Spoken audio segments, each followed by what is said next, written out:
Hello, everybody. This is episode 51. It is. Of BB True Crime. It is. I'm Becky. I am Beth. And we are here. We are finally in the second half of the 100. We have made it halfway there. We have, after how many years? Doesn't matter. Yeah, a few. 51 episodes. I'm not gonna lie, I'm a little bit tipsy. But she's a little bit buzzed. We had the woo-woos, and if you know, you know. Most people probably won't outside the UK. I am fine. She audience. Is not. Yeah. So this could be interesting. 51. Yeah. Ian Huntley. Yes, I know. He died. Bare basics, because obviously he was like stabbed to death in prison or something. Yeah, it was blunt force trauma that killed him in the end. So it's been this year. Yeah. Rip. So I saw that on the news feed, and I knew obviously they kind of very sporadically covered why he was in prison. But I'm not gonna lie. In recent years, the news just depresses me, so I don't really pay much attention to it unless I have to. Yeah, I can't say mainly because of Donald Trump. Fuck that guy. I can't say that I've I remember much about the case before I wrote up the episode, so. But as always, we are here to learn. We are. We are here to learn things. I figured it makes sense to do him since he just died. Rip. Not even that rip. Not rip. Not even that rip. Shame. Actually, no, rip. Rest in pieces. Yeah, thank God. Disintegrate. Yeah, I don't feel bad. Decompose. Bye-bye. So, we'll just get right into it. Hit it. Okay. Hit it. 2 10-year-old girls in England go missing. Oh, stunning. What happened to them, and are they still alive? Let's find out. Probably not. No good afternoon ever started with 2 10-year-old girls are missing. No. I just want to put that out there. Yeah. So, we start off with the disappearance. Oh, yay. Straight in. Straight in there. At 11:45 a.m, Sunday the 4th of August, 2002. My brother was born in 2002. Just thought I'd drop that law. Damn, so they would have been older than us. Than us? Yeah, because they would have been... Not than us. 10-year-olds in 2002 would have been born in 1992, Beth. Yeah, you're right. You're right. Oh no, Siri wants to talk to me. And this is suddenly the moment where we realise that Beth is Bud, because, to be fair, you can't maths when you're sober. No, yeah, I'm so valid. Yes, they would have been 33 this year. Oh. Yeah. I just read 2002 and was like, oh. I know. My brother was like, I know. Because nobody born in 2002 could be that... Nobody born in 1992 could be that old, surely. Ancient at this point. This like is like really central about like Grimsby. So like these are my people. And it's like, oh God, help me. You know what I mean? Oh, so Ian Huntley is your people, yeah? Yeah. So, 2002, 4th of August. Jessica Chapman left her home on Brook Street in Soham for a barbecue at the home of her best friend, Holly Wells. Aww. So, Jessica and Holly. Jess and Holly, got it. Jessica told her parents she was going to give her friend a necklace engraved with the letter H that she bought for her on a recent holiday to Menorca. Menorca. Sure. Menorca. Which, cute. That is adorable, to be fair. The 2 girls then, together with another friend called Natalie, spent about half an hour playing computer games, listening to music, before the friend, Natalie, returned to her house. Long live computer games. Yeah. Natalie narrowly escaping death there. Yeah. So, 3:15 that day, both got changed into the exact same Manchester United football team. Yay! My people now. My brother would not agree with that. My people. We're here. So then it got to about 5:04 p.m. Wells' mother took a photo of the pair of them wearing their t-shirts. Oh, that's cute as shit. Right? Before they had dinner with their other guests. Okay. So an hour later, the girls left their house without telling anyone. Oh. Because they were just intending to buy some sweets from a vending machine at a sports centre nearby. Oh, no. when they got the sweets. On their way back to the house, they passed a home close to the college, which was home to Ian Huntley, who was the caretaker at their secondary school. Oh, he's the at the school. Yeah. They went. Broski. They went towards his door. He lured them inside by claiming that his girlfriend at the time, Maxine Carr, who was a teaching assistant at their school. Oh, God. Was in the house at the time. Although she was actually visiting her mum in Grimsby. And not there. Okay. So he lied. Yes, shocking. To get them in the house. The exact sequence of events that happened after that are unknown. The investigators believe that certain elements of his story that he's told over the years could be true, including things like he'd been washing his dog when the girls passed around the house at 6:30, and that someone suffered a mild nosebleed could be true. To be fair, you would do anything if you saw someone washing a dog.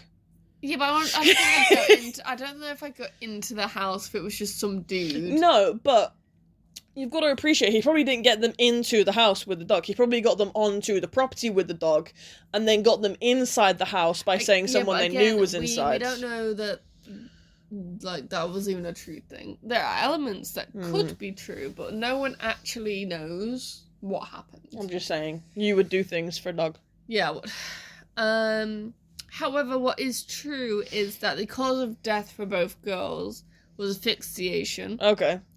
And that Chapman's phone, her Nokia phone, was switched off at 6:46 p.m. Okay. So we can assert that if they weren't already dead by that point, they were definitely inside the house and something clearly had happened. Something was going on in there at 6:40 something. So at 8 p.m. came round. Nicola Wells went to her daughter's bedroom expecting both girls to be there. Oh yeah, because they hadn't told anyone. Mid-barbecue, and you get bored, you go upstairs to your room and you game. She wanted the girls to say goodbye to the guests, only to discover neither one was in there. Oy. So she and her husband Kevin searched the house and the nearby streets. Proceeded to start shitting themselves. Yep, couldn't find them. Half an hour later, curfew had passed. Nicola telephoned the Chapman household, the best friend's household, and learnt from the parents, Leslie and Shannon, that they were also concerned because they hadn't seen their daughter and she hadn't returned home either, even though the curfew had been hit. Red flags are flagging right now. Yeah. So both families then were struggling to locate the girls. Both of them were then reported missing officially by the parents at 9:55 p.m. that day. So at this point, they've been pretty much missing for about 5 hours. Yeah. Okay. So, police immediately launched an intensive search for the girls. More than 400 officers were assigned full-time Fuck me. to search for them. This includes them doing house-to-house calls, and looking across the local terrain, where hundreds of volunteers also were helping to look, including then later the Air Force helping. Damn. Because it was nearby bases. These guys called in the Air Force? They were then doing public appeals for information. Cambridgeshire Police released the photograph that Nicola had taken that evening. Oh, with the two girls in their football shirts, yeah. Because it was the last thing they were seen wearing. Both parents of both girls said their daughters had been wary to not talk to strangers. But again, Ian Huntley wasn't a stranger. That was the problem. They had both, been told from early childhood not to trust people they didn't know. But isn't that something they say, that most childhood kidnappings are done by someone you know? Yeah. Because as soon as abuses, it's someone you know. Because as soon as you in a child's perspective, as soon as you know someone, they're considered trustworthy. Yeah, it's an element of trust. Yeah, so it's actually wild that now we've started teaching, don't trust anybody you don't know. Now it's the people that you know are the biggest threat. Exactly. Which is actually fucking scary, isn't it? It is, yeah, and it's like, how are you supposed to... How are you supposed to teach kids to protect themselves? That, yeah. Like, do you just say, don't go into anybody's house without your parents? I don't know, but it's like, in terms of like a more sexual abuse thing, there's like some people that, like some teachers do like songs in their classes now. There's like one on TikTok, and it's like, these are my private parts, parts, that one. And the song about like pointing out your private parts and who's allowed to touch them and stuff like that. The fact that we have to teach kids these songs scares me, honestly. It's very sad, but again, it's like... But it's the same thing as having to teach kids how to respond to a gun threat, isn't it? Like, the fact that you've got to teach a 4-year-old to hide under a desk from a... Only in America, though, really. Yeah, but at the same time, like... But we didn't... The fact that... here. No, but the fact that any of these songs exists in any country... it's a bit fucked, isn't it? Especially countries that are seen to be first world countries. Yeah. Like, Christ almighty. Anyway, back to the thing. Yeah, so... Obviously, they suspected the children had been kidnapped.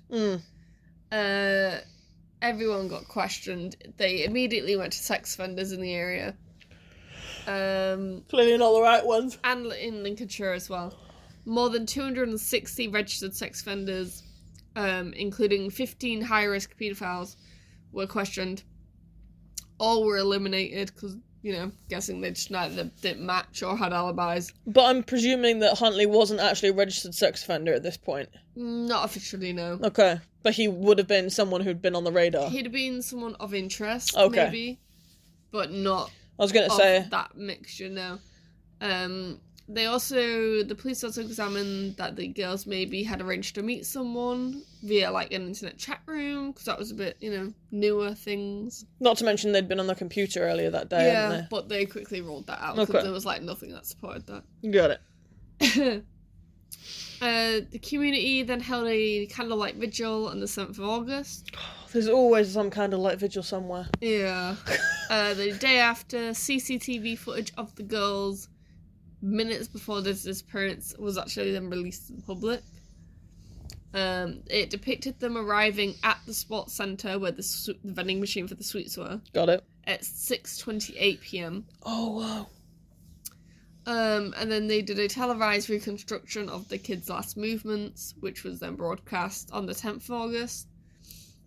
There was a lot of appeals for information on their whereabouts, which included... They ended up getting, like, more than 2,000 phone calls and tips. But the thing is they weren't seen by anybody, really, were they? So it would have just been Ian Huntley.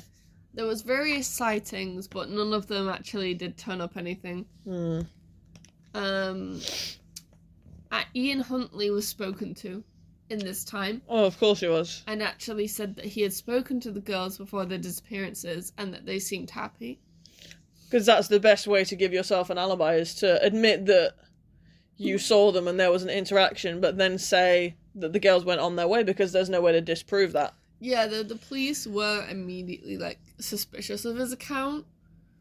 A single police officer did search his house on the 5th of August, but they didn't find anything incriminating. Okay. But the officer did notice that items of clothing on the washing line, like, were on there despite the fact it being raining the day before. And was a bit like, oh, it's a bit weird. Okay. Like, why would you have stuff in the washing line if it had been raining the day before?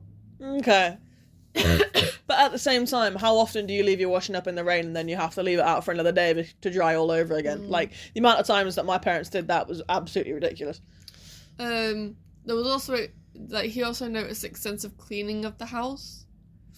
And Huntley replied saying, excuse, like, the mess, we had a flood. Okay. But the officer he remained unconvinced.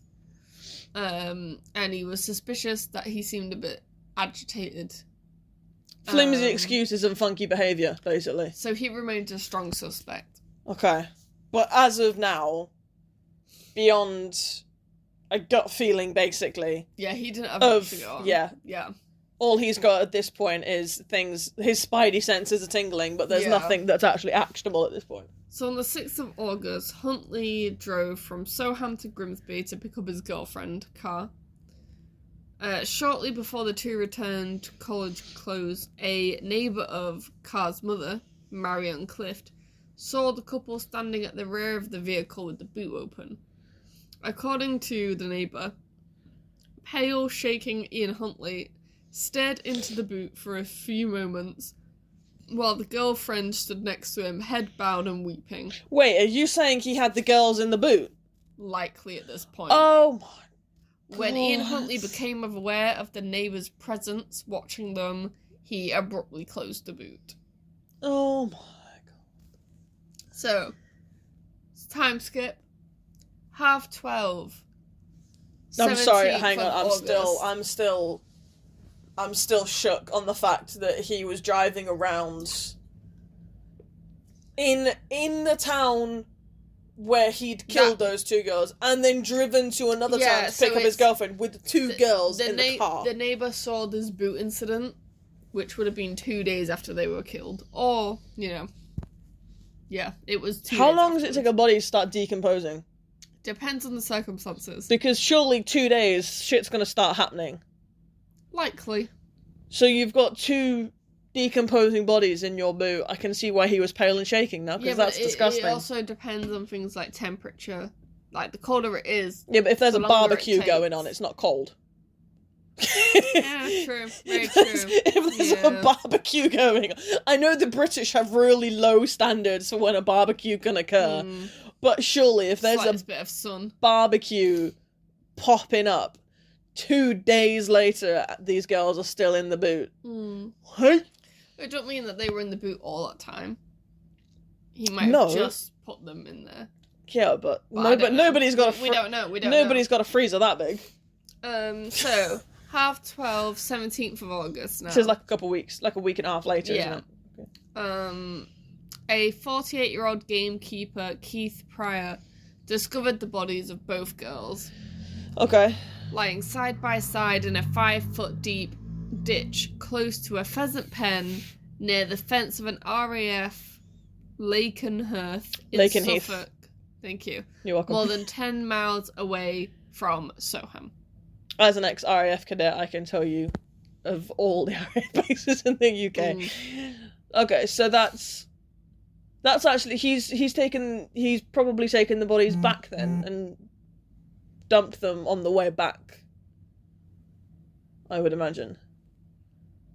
Because that's a bit of a distance from the house, enough a distance that he'd need a car. Yeah. But, so my guess is he probably dumped them on the way back from picking up the girlfriend, because clearly the girlfriend knew. I don't know. Sorry. It's okay. I can see the woo-woo in your eyes. Brain trying to function. Like, your mental gymnastics trying to keep up. You're like, mental gymnastics trying to read this. Like, trying to, like, just keep being like, we are here, must read. It's quite funny, to be fair. The witness, the guy that found the bodies, had noticed what he later described as a unusual and unpleasant smell in the area several days earlier. So they'd been dumped there days earlier. Okay. At least. Yeah. And then obviously had started decomposing because that's what the smell was. So when he returned with two friends on the 17th of August, he decided to actually investigate the cause of the smell. I love the fact that he came back with friends. Yeah, but he's like, come with me. There's a dodgy smell and come you with guys me. are I want come with me. to investigate the smell. So the girls had been missing for 13 days when their body had been found. Wow. Their charred remains... Charred? Yeah, so he'd clearly been trying to, like, cover up the evidence. I imagine he's trying to get... fire. Not to mention if he's... Or identities. Yeah, but if he's, like, beaten them or assaulted them or something, chances are his DNA is on them. Yeah. So it's as much offensive himself as it is trying to obscure their identities. So the charred remains were found in an advanced stage of decomposition. Okay. There was no clear footprints at the crime scene either. Investigators concluded that the two victims, obviously who they were pretty quickly, yeah, and that they had not died at the location where the bodies were discovered. Got it. Both had to be identified through DNA because of... decomposition and burning. Yep. 9 days later, a public memorial service was held at a cathedral for the girls. Oh. About 2,000 people attended. They then also had an online book of condolence, which attracted... Sorry, that was a bit much for my brain there. It's the fact that you... condolence. Like you've never seen this word in your life. It was a bit much from my brain to At least it wasn't condolences. That would have been a bit too long. That attracted more than 31,000 messages. I'm just saying, we need to get you drunk more often to do these episodes, because this is hilarious. I'm not even drunk, I'm just slightly tipsy. It's been a while since I drank, and that woo-woo was... It went straight to your head. It had a lot of shots in. I didn't even taste the vodka. I didn't. But that's my the body problem. did at the end. Yeah, you know what I mean? It was like, oh. Okay, right, come on. Back to this website. Yeah. Speak to me. So, on the 24th of August, football clubs around Britain also held a minute's silence before the games. Yeah, because they were big footy fans, especially Man United. What's weird is Ian Huntley, despite being a person of interest, kind of became a spokesperson for the girls of the community. Yeah. Wild. So he actually frequently gave interviews to both Sky and the BBC, speaking about the general shock in the local community and his dismay that he was the last person to see the girls live. Can I just say, that aged badly? Those interviews aged badly. Crazy business. Guys, do you remember when the BBC literally interviewed the murderer and they had no idea? But that kind of thing happens, I think, more than people think it does. Yeah, I feel... But that's the thing, is, like, people feel like the more they attach themselves to the case, the bigger kind of a defence they're building. Yeah, I remember there was this one case where this guy, this curly-haired guy, this really famous video, he's giving a TV interview because this girl, I don't know if he used to go to, like, university with her or something. It was one of his neighbours. She'd been missing, and it turns out she'd been murdered, and he was the murderer. Okay. And he was being interviewed about it, and he was like, oh yeah, you know, like, we were really close, you know, she was so nice, blah blah. And then they were like, oh yeah, they told him, the interview woman, she'd gotten a message halfway through this interview. She told him on the interview, and there's live footage of him being told, oh, we found the body. And the look, he shits himself because he's like, my DNA's on that body. And you see in the interview, because it's live, he shits himself. And he's like, I need to sit down. And it's like, and it's not it's him. It's not he does get caught for it. And it's not oh my god, they just found my dead friend. It's oh my god, they just found the evidence I killed her. Exactly, yeah, and it's like, oh fuck. But I remember seeing this case about this girl that went missing, and there was all this coverage of the mum and the stepfather, and they kept putting the blame on the stepfather, and they kept putting all the blame, all of this, you know, attacking his character on this, so everybody was convinced that he did it. And then it turns out that the mother organised with a friend of hers to take the child so she could, like, safely leave the relationship without the child. But she had 4 kids. But she only arranged for one of them to come with her. And so this girl was missing for I can't remember the life of me, I can't remember the names. But this girl was missing for weeks.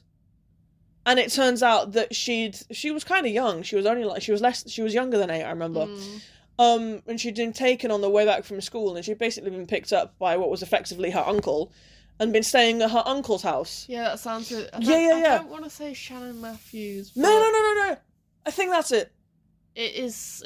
I know exactly what you're on about. I don't there was like this name. Massive publicity about everything. Shannon Matthews. And then the mother, when she's discovered, like, she goes through all of these, like, excuses as to why she did it. And yeah, I just remember sitting there thinking, how can you sit there and cry about your child being missing when you've literally orchestrated the whole thing. Yeah. And I was like, that's wild. It could be.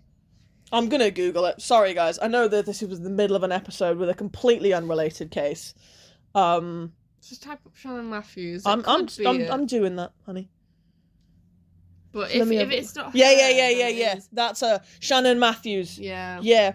And it was the mother. Like, to be fair, I mean, looking at her stepfather, I hate to say it, but yeah, the mother did it, and that's the guy who abducted her in the end. But yeah, I remember watching, because there was a TV documentary on it, and it was really, really, really good. Yeah. I remember I watched that of my own accord. Because you know me, I don't watch crime drama very often. But I saw that and I was like, But yeah, I remember sitting there thinking, how can you tell the world that your kid is missing and you're begging and crying on TV while you hold your younger children sobbing in your arms, and yet you orchestrated the whole thing? I was like, the duplicity of it astonished me. Yeah. Sorry, big words for your state. I apologise, okay. but it's okay. I just remember thinking that this was a really interesting case. Yes, yeah. Anyway, yeah, sorry, segued. Yeah, so Huntley was like the little spokesperson, because he was like, I saw him, I was the last person to see him. It's so chilling to think that I was the last person they spoke to on this planet. I love it when they say it's chilling. His explanation for becoming the spokesperson for the community was that he wanted to convey to the media the frustration and despair the community was feeling. Side-eye. He was probably despairing at the fact that the bodies had been identified. Yeah. His behaviour at that point became so erratic that he had to be given antidepressants. He then Intriguing. I know. He then also regularly would ask the police officers questions like how their investigation was progressing. To see how close they were to figuring out he did it. Yeah, and how long DNA evidence would survive before deteriorating. Not suspicious whatsoever.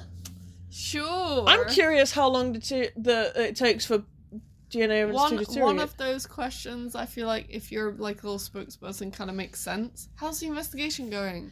Once to check in, yeah. And then the other one is like, strange. Yeah. Yeah. So, one of these officers did observe that when they did speak to Ian Huntley at one point, he had 3 vertical scratches on his left jaw, each measuring 3 centimeters, which he claimed was done by his dog. I don't know about that. No, because have you ever noticed, right, every time I've been scratched by a dog, okay, it's 2 claws, or the whole... I've been scratched by a dog. Unintentionally. Normally it's normally when Oscar jumps up on me, because he's such a big dog. When he puts his paw down and then he slips off your arm, I've got bruises on my arm from where he's put his paws on my arm. And it's either 2 claws or it's the whole paw, which is 4. I've never had 3. Yeah. 3 is very human, because all of those... pretty long as well. But all... these marks. Your middle fingers are effectively the same length. So typically when you have a human scratch somebody, it's always 3. Yeah, but if you were going to be scratching someone as well, it would, like... It'd be the big 3. If you were scratching with your hands like that, then yes. But if you're going like that to push somebody away... 3 fingers. It's a defensive move. It's not an attack. Yeah. Scratching someone's eyes out is an attack. Pushing someone away and scraping them with your fingernails is a defensive move, which is more common of a 10-year-old girl. Well, 2 of them, yeah. Yeah. So, 16th of August, 12 days after their disappearance, this was right before they got found. Bodies I was going to say, I was like, we've gone back in time. Day before. Got it. Huntley and his girlfriend Carr were first questioned by the police. Both were questioned for approximately 7 hours. Damn. People from Grimsby recognised him and told the police that he'd actually been accused of rape earlier and that they weren't aware of that. Oh, Okay. So the police conducted He got a history. Yeah, they conducted a thorough search again of his house. This time knowing he was and the grounds man. of the college where he worked. Okay, because he's got access to that too. This happened while they still remained under police watch at separate locations. Each room of his home had been recently meticulously cleaned. Every single room. Okay. The search of the home did reveal many items of importance.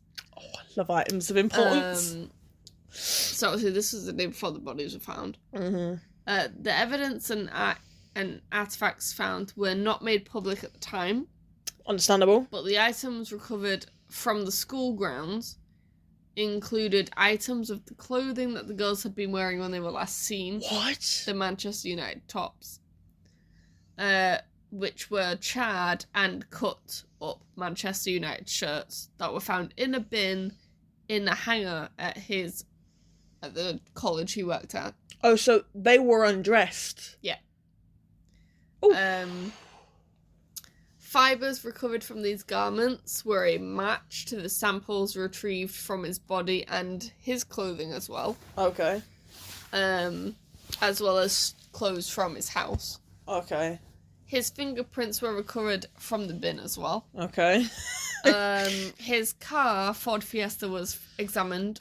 Oh, it's always a fucking Ford Fiesta, isn't it? The car revealed that it had also been extensively cleaned. You know, because we've got decomposing bodies in the boot. Yeah.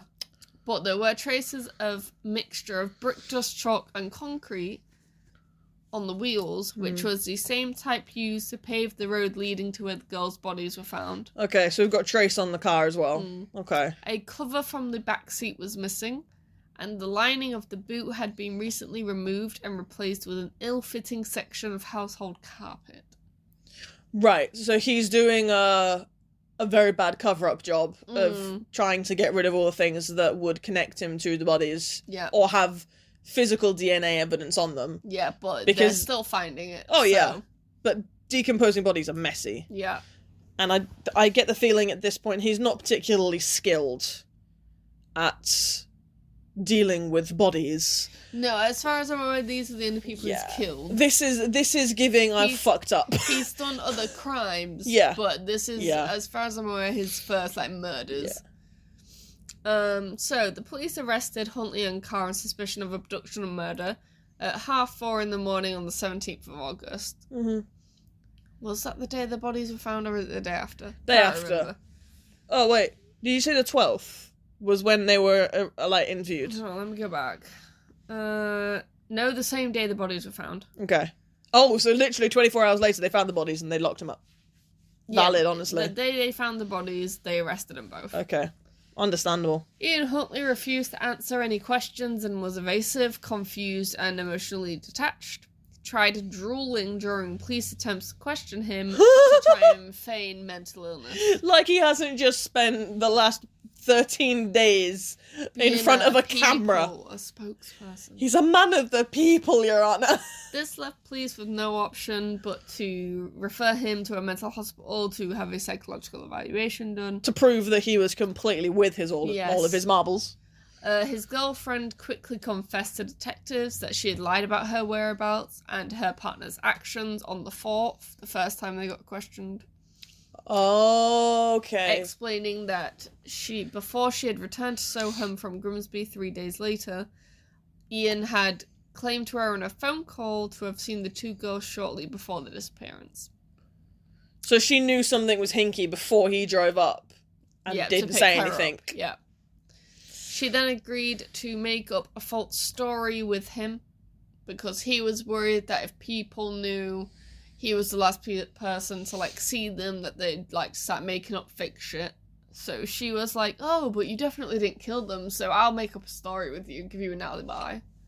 So she didn't know that the girls were dead? No, not that, he'd done it. No, she didn't know. Oh. But she agreed to give him an alibi. So what was she crying at in the boot, then? It depends who you believe.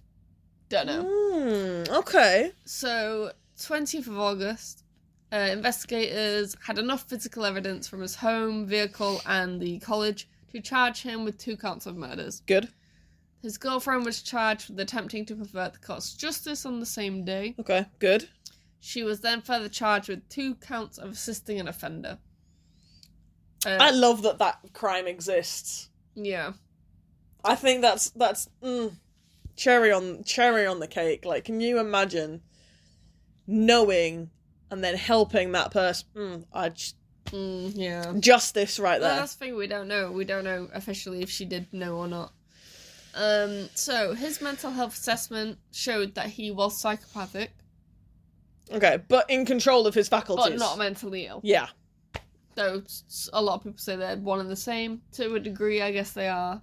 But mental illness, I... Not mentally ill, so like, because he's drooling during his, like, examination. Mentally ill, I accrue to not being in control of your faculties or not having, like, free will. Yeah. Being Psychopathic, I would consider a behavioural issue. Oh, yeah, 1,000%. I would not consider it a mental health issue. Because... I mean, technically it's on the spectrum, but... Yeah. But in relevance to committing a crime, I feel like I wouldn't... right from wrong. Yeah, I wouldn't categorise it as a mental health in terms of crime. He was facing life imprisonment. Fantastic. He was sent into a segregation unit in prison on the 9th of June 2003. He attempted to take his own life by taking 29 antidepressants, which he gathered in his cell. Survived, obviously. No comment.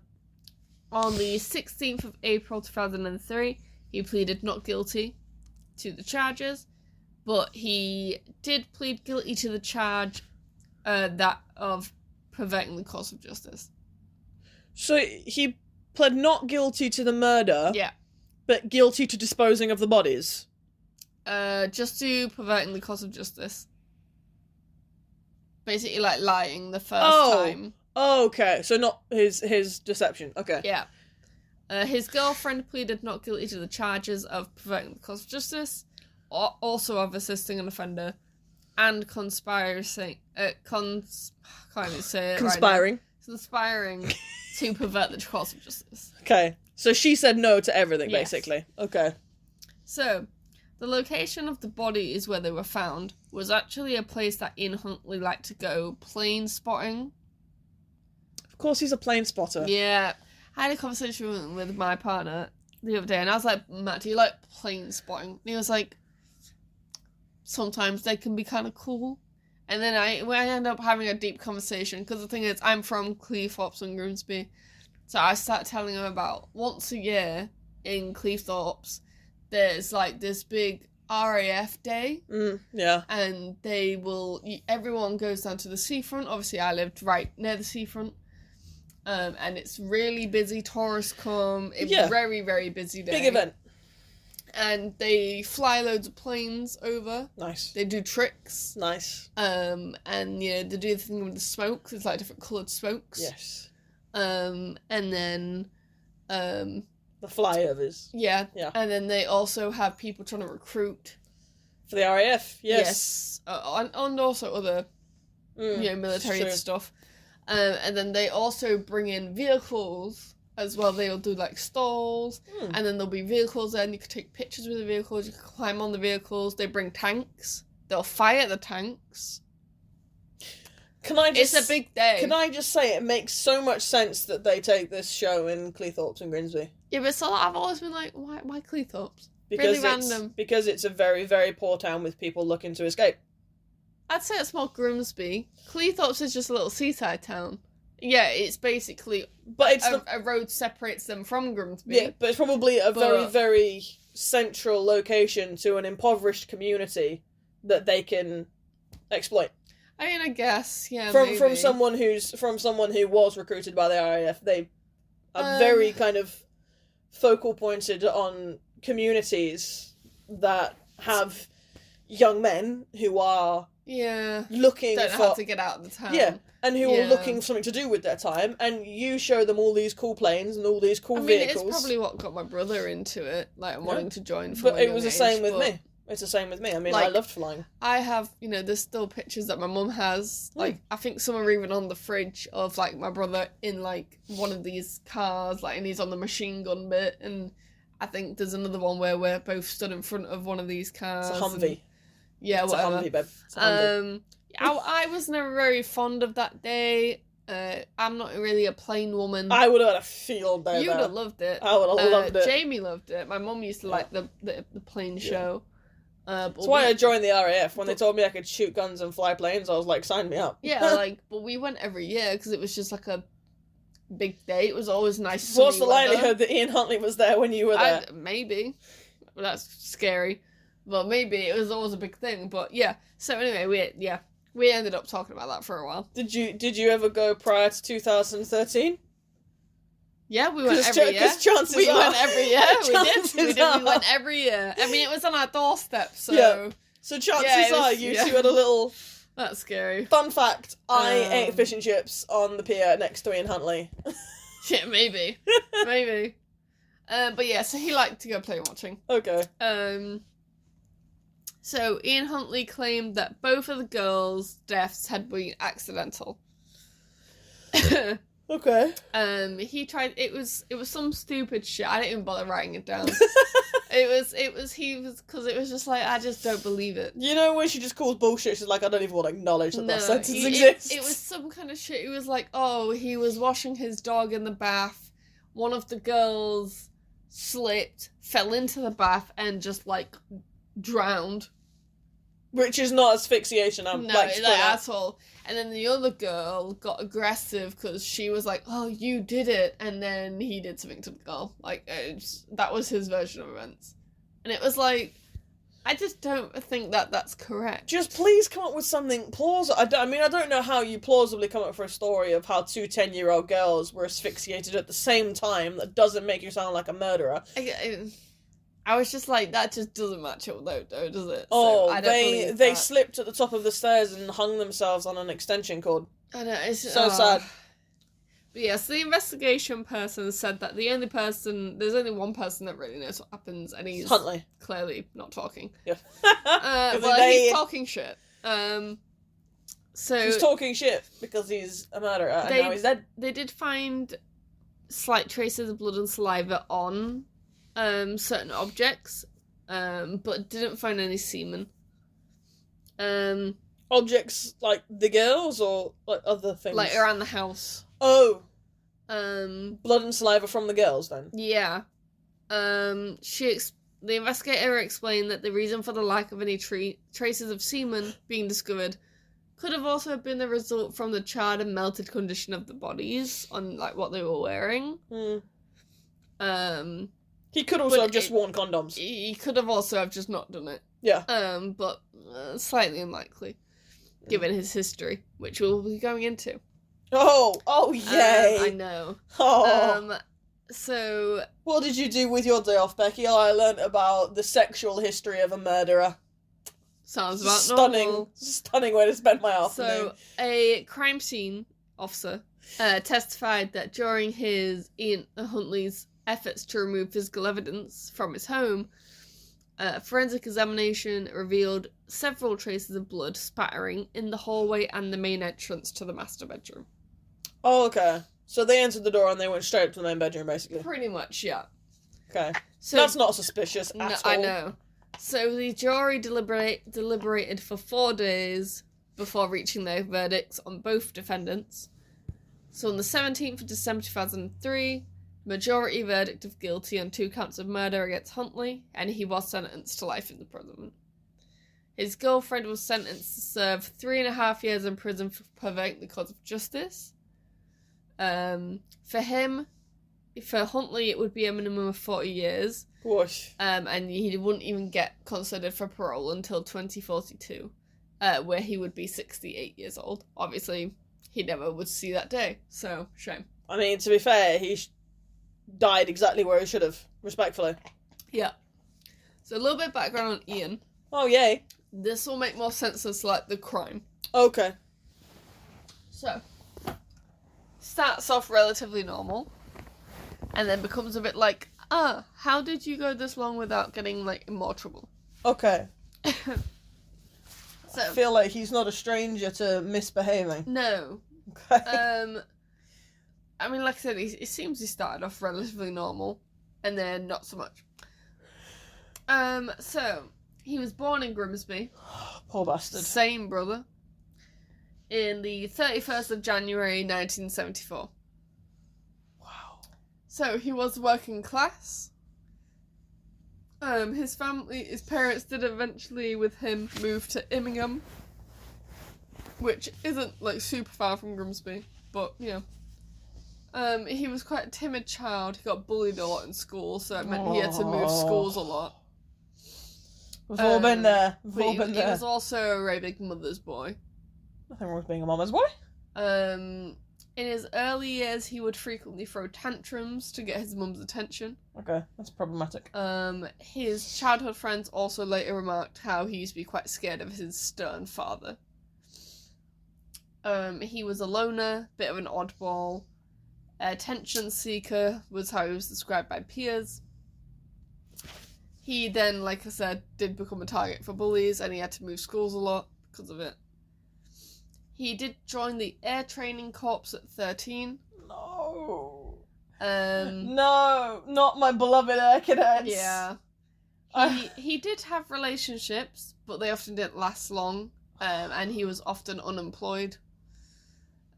He did think he was a big ladies' man. Lol. So he did actually get a wife in 1994. How much did he pay her? It was quite short-lived though. Got it. Because once Huntley will start off as a ladies' man, but then he'd get with a lady and get married or something, and then his volatile temper would come out. Got it. Do you know, I've never heard a self-proclaimed ladies' man actually successfully be a ladies' man. I mean, my dad could say he was a ladies' man, I guess, from all the women he gets with, but... Is he walking around saying he's a ladies' man, though? He probably would, knowing my dad, yeah. God help us all. How did you come from him? That's the biggest question I've got. He's just a sperm donor. That's all it is. No, I'm just... There's zero similarities. My mom still says I look the most like him.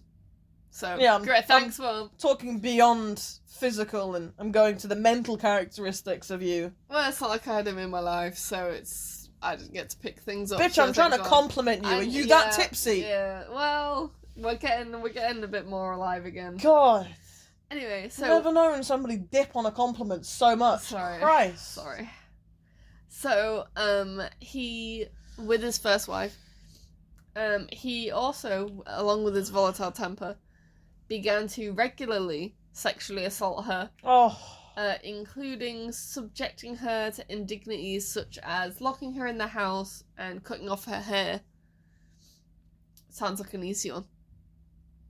On one occasion, he beat her so badly that she miscarried.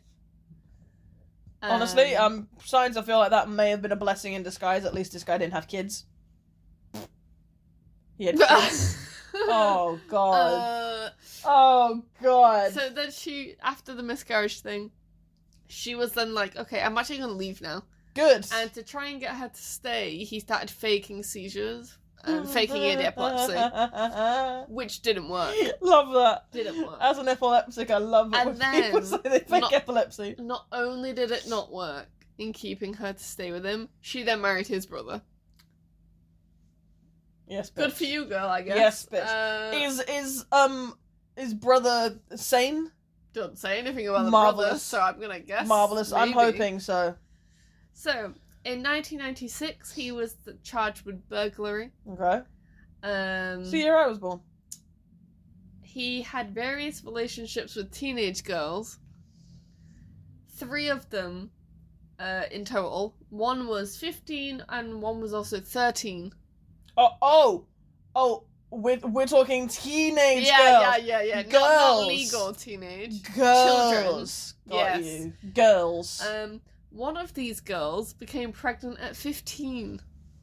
Oh, and then I was like to my partner, I was like, how's he not been, if he's gotten her pregnant, all you'd have to do is paternity test and you jail the guy. I was like, okay, There's a biological child of a child that's been nonced on here. How has he not got jailed for this? It's valid. So, and then she gave birth to their baby girl in 1998. It's not me. I promise. I know we're both in Grimsby and it's 1998. It's not me. I'm so happy. Okay. I know your mum was young, but I didn't think she was 15. But he wouldn't get charged with it, even though all they'd have to do is a DNA test, and he would. Because she won't go to the police. So. I get that. So in July 1998, the police were notified that he'd also then sexually assaulted an 11-year-old girl in Cleethorpes. Eek. But he'd done that in 1997, the year before. You mean before he impregnated the 15-year-old? Yes. He raped the 11-year-old? Yes. Just getting my timeline straight. He threatened to kill her if she told her mum. But he was never charged with it for some reason. Okay. But he did later confess to it while he was in jail. What are they gonna do? April 2007. What are they gonna do? He's already in jail. Exactly. Like, in total, he raped 3 women. That we know of. So the motive for the murders was highly likely sexual assault. Yes. It's highly likely. To some degree. It's highly likely he did actually kill them accidentally and just didn't intend to kill them. He just intended to rape them. He also might have done naughty things to them. Like, there's no immediate proof, though. So, in the years following his conviction and incarceration, we are almost there. Okay. Ian Huntley was repeatedly attacked by other inmates in prisons. Stunning news. On the 14th of September 2005, while in Wakefield prison, he was scalded with boiling water by convicted serial spree killer Matt Hobson. Okay. Shame. Another incident, he received non-life-threatening injuries to his neck after his throat was slashed by convicted armed robber Damien Fawkes. Should have gone deeper. Yeah. And then... he was dead. 26th of February 2026. That was 2 days after Neil and David's birthday. It was. They were still in Leeds at that point. Ian Huntley received serious head and facial injuries in an assault with an improvised weapon at the hands of another inmate. Got his ass beat. During the prison workshop. Got his ass beat. Now, when I read this, I said to my partner, why was he allowed to do this? So, this became because tensions had risen against him because the prison had allowed him to keep wearing Manchester United tops. Which, as we know... what the fuck? ...was what the girls he killed were wearing when he killed them. But the prison was just letting him wear them. What the... And obviously the other prisoners, knowing about the crime, did not like that. Right, okay, I just gotta say, right, people who are in prison have done something wrong. But there are some people in prison who I would happily pay. And the people who had an issue with that Manchester United, I'd pay them. You know what? Community service. Valid for being angry about him wearing that. That's community service right there. That? That's community service crazy right there. to me. They should be awarded medals for that, honestly. Yeah, so they were not happy that he was wearing those Good. shirts, which valid. Good, honestly. Why was he allowed to wear that? Partly on the prison, I think. Fair, honestly, yeah. For starters, the fact that the prison allowed it is ridiculous. It's shocking. The fact that the prison saw this and then didn't put a stop to it. Maybe they also just wanted something to happen. I don't know, maybe. To be fair, maybe. Also possible. I mean, prison wardens see shit, and they know shit, and they probably knew damn well that he was going to get attacked. Yeah, but also he clearly wasn't, like, very, like, sorry about what he'd done. If he's, like, going around... psychopath. Bravading. Psychopath. Yeah. These shirts, yeah. So, he probably is proud of what he's done. He was, obviously then he got attacked while he was wearing the shirt. Good. He was removed from life support on the 6th of March and died the following morning at age 52. The only individual to visit him in hospital prior to his death was his mum. So then we have photos of the two girls. Look at those two little beans. This is the last photo I've taken of them a couple of hours before they were killed. I remember that shirt being vintage when I supported Manchester United. And this is him. When he was arrested. He's a lot younger than I thought he'd be, to be fair. Mm. I envisioned a much older man for some reason. Yeah, I don't know. That's him. Not anymore, though, because he's dead, so... That was him. Yeah, that was him. That was him. He is deceased now. When he was first arrested, yes. Oh my god. So, yeah, that is Ian Huntley. And he is now dead, so... I'm not sorry. I can envision him having sex with 11-year-old girls. He's got that look in his eye. Yeah, a little bit, maybe. Yeah. He's got that distasteful little noncy look, and that bum fluff on the top of his lip is alarming. I've never seen anybody pull off the peach fuzz on the top lip look. Yeah. It makes you look noncy. Apologies to anybody who has peach fuzz on their top lip. You should probably deal with that. Yeah. Yeah. Nobody likes it. But solved pretty fast. Like, day of them finding their bodies. I mean, to be fair, yeah, they had enough to go on. Yeah, he didn't do a really good job to do.